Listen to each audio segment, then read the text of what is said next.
আজকে না একটা বিশেষ কাজে আমি কলকাতায় গেছিলাম, কিন্তু সারাদিনে এত কাজ ছিল আমার, তো সেই রকম কিছু খাওয়া হয়ে ওঠেনি।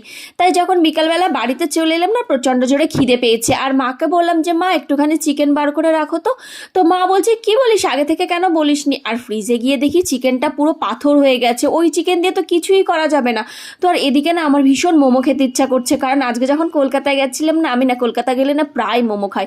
আর আজকে সেইভাবে খেয়ে উঠতে পারিনি কাজের বশে।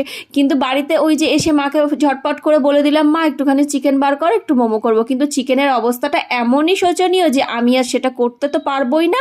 উপরন্তু আমার মন খারাপ হয়ে গেল। তো মা তখন বলছে কেন, চিকেনই যে খেতে হবে তার তো কোনো কথা নেই, ভেজ মোমো তো করা যায়। তো মায়ের কথা শুনে আমিও ঝটপট ভেজ মোমো করে ফেললাম। আর আজকের মোমোটা না দারুণ হয়েছিল, খেতে এত সুন্দর হয়েছিল। আপনাদের কেমন লাগলো অবশ্যই কিন্তু আমাকে কমেন্ট করে জানাবেন।